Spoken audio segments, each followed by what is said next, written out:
বজ্রপাতে বিদ্যুৎ বিচ্ছিন্ন, অন্ধকারে হচ্ছে ভোট, প্রতীক চিনতে হিমশিম খাচ্ছে ভোটাররা। এমনই চাঞ্চল্যকর ঘটনা দেউলি অঞ্চলের নারকেলডাঙ্গা গ্রামে। ভোটদানে অসুবিধার সম্মুখীন ভোটারদের। বনগাঁ লোকসভা কেন্দ্রের হরিণঘাটা বিধানসভার অন্তর্গত চাকদা ব্লকে দেউলি গ্রাম পঞ্চায়েতের নারকেলডাঙ্গা 47 নম্বর বুথে বিদ্যুৎ না থাকার জন্য ভোট দিতে অসুবিধার সম্মুখীন বহু ভোটারদের অভিযোগ, অন্ধকারে প্রতীক বুঝে উঠতে পারছে না তারা। কিছু সময় আগে ঝড় বৃষ্টিতে বজ্রপাতে বিদ্যুৎ বিচ্ছিন্ন হয়েছে এলাকায়, ফলে এই সমস্যার সম্মুখীন হচ্ছে সাধারণ ভোটাররা। ইতিমধ্যেই বিদ্যুৎ বিভাগের কর্মীরা বিদ্যুৎ বিচ্ছিন্ন হওয়ায় এলাকায় মেরামতির কাজ চালাচ্ছে।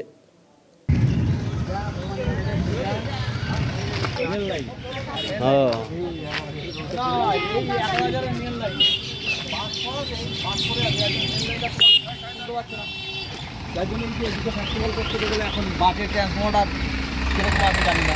11,000 যেহেতু বন্ধ, সেহেতু 11,000 না তুলে 11,000 লোক আসতে পারছে না। তো বাস পড়েছে মানে মেইন লাইনে? হ্যাঁ, মেন লাইনে বাস পড়েছে, বাস। আচ্ছা, বাসটা বাস বাজ বাজ বাজ বাজ বাস বাস পড়ে, আচ্ছা। বাস ঝাড় পড়েছে হাওয়াতে। ও। হ্যাঁ, ঝড় হয়েছে, তাতে ওই যে ইনকামিং জাম্পার আউট হয়ে গেছে ট্রান্সফর্মার। এখন এমনকি কারেন্ট অফ? এখন ওই একটা সাইডে কারেন্ট অফ আছে, রসুল্লাহ পত্রিকারে। আচ্ছা,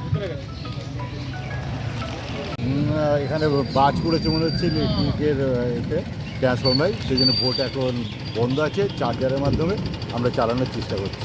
এমনি ভোট বন্ধ রয়েছে এখন? হ্যাঁ, এখন বন্ধ আছে। কি নাম আপনার? আমার নাম লালটু মন্ডল। এই বুথটার নাম কত বুথ?